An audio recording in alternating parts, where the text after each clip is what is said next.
Ladies and gentlemen, welcome back to another episode of Inside the Mirror podcast. Excuse me. I'm your host, Kyle David. If you didn't know, now you know. Hey, I realized I was gone last week. Forgive me. I was moving and unpacking. And if you're watching, here I am in my new office. So cheers to me, but sorry I wasn't here last week with podcast. But I'm back. And today I'm going to talk about something that's not new. It's not new that you're hearing it from me. It's not a new idea, but it is so powerful. It's something that has helped me so much in my life, continues to help me, and I know will help you. So here it is, the idea of one day at a time, right? Taking life one day at a time. For me, it's like one of the hardest things to do is to take life one day at a time. Actually, the first I was actually like kind of introduced to this idea of one day at a time and actually living that way. Obviously, we've all heard that, right? But the first time it actually resonated with me and started to like penetrate like the way I lived my life was back in 2015 when I went to rehab up in Estes Park. And right in the sober community, one day at a time is the mantra, right? Like you just have to stay sober for the next 24 hours. You just need to stay off drugs or off your substances for 24 hours. Right. And then that kind of mentality spills over into every other area of life, right? Like one day at a time. You can only control today. You can only control what you do today and the way you react to things today. It's just a much better way to live life. And here's the thing, I don't do it perfectly, right? I get ahead of myself, behind myself all the time, constantly. And so it's a consistent struggle. It's a consistent battle. It's a consistent tension, if you will, to manage. But living your life one day at a time is the way to experience what you want to experience in life, which is joy, peace, and fulfillment, right? And rest. Let me throw rest in there. Joy, peace, fulfillment, and rest, right? Those are all things that we would all love to have in abundance. But what happens in my experience is that, again, we start living ahead of the moment or behind the moment, right? We're living in the past and things that we can't change, and we're actually ruminating on in unhealthy, unhelpful ways because the past is gone. And it's good to reflect on the past and take the lessons and learnings and move forward with them. But the thing about the past is that it's done, right? So the more you stay back there, the more stuck you are, and you can't live one day at a time in the present because you're several days behind, right, in the past. Or the opposite, right? This is where I deal with the most. What I deal with the most is being stuck in the future, in things that haven't happened yet, that I can't fully control either, right? The past, can't control it, can't change it. The future, you have influence over it, but you can't make the future happen today, right? So the most important moments and the most important place to be in constantly is in the now, right? Because in the now, you can take the learnings from the past and implement them, and you can set up the future by the things you do now, right? Your future is created by the person that you are right now and the things you do right now. So again, living in the present, living one day at a time is the key to living a successful, happy, joy-filled, restful, peaceful, fulfilling life, all the things, right? It's just living in the moment and controlling things one day at a time, one block at a time. Because life is stressful. Life can feel overwhelming. And when you're living in the past and you have the moment, right? Here's the thing. You have the moment. Whether you're living in it or not, the moment is happening. And so when you're stuck so far in the past, you're bringing anxiety and guilt and shame and things from the past into what's already in the moment, right? The moment already has enough problems of its own without you bringing all the problems of the past into the present moment, right? Or bringing the future's problems into the present moment. The moment already, the present day, where you're at today, already has enough problems of its own. You don't need to bring in the past problems to now. There's already enough problems in now. You don't need to bring the future's problems into now. There's already enough problems in the now. So what happens when you're living in the past or living in the future is you're taking what is already tough, which is just being a human and trying to do your best with what you've got, and you're bringing more into it and making it even harder on yourself. Me too. I do it all the time. Me too. But living in the moment and focusing just on what is right in front of you and what you can control today, it takes a lot of the stress out of life. I'm not going to lie. Right before this podcast, I was worried about what's the week going to look like? What are the things that I need to get done for work? What do I not have done from the past few days because I was kind of down with a little bit of a sickness? What did I not do? So I'm thinking of the past. What did I not do? What did I not get done? How much do I suck because of that? What are all the things in the future that I need to figure out and control?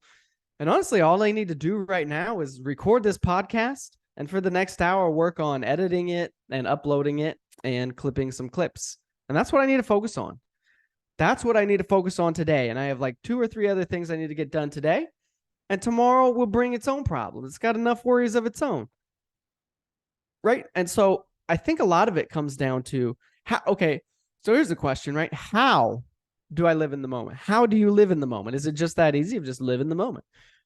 I think it's a lot of things. I think it's one of being aware of your thoughts, right? Being aware of where are you living right now, right? If you feel stressed or you feel anxious, audit your thoughts. Like where am I on a timeline? Am I in the past? Am I in the future? Or am I in the present? Being able to audit your thoughts when things get hard and when things feel stressful or anxious. Oh, there goes the kitty right there. Hey, kitty. Being able to audit your thoughts will tell you where you're at, where you're living at in the past or the future, right? So you have to be able to audit your thoughts and be self-aware. That's one way to live in the moment, is become self-aware. When you're anxious, when you're stressed, where are you living, right? Past, present, or future. Also, I think it's good to have accountability. People that you trust, family, friends, mentors, coworkers, whoever, that you have conversations with that can help hold you accountable. Hey, how you doing living in the moment? Right? Are you stressed out? Are you resting? That's a good question that people can ask me. Some people do. Are you resting? Right? Are you living in the past? Are you living in the future? Are you living in the moment? One is being self-aware, and two is having other people help you be self-aware. Right? When they're prompting you with these questions, hey, how you doing? How's things going? Are you living in the moment? Right? Those are good prompts for us to be like, okay, where am I living? Where am I at? Am I in the past, the present, or the future right now? Right?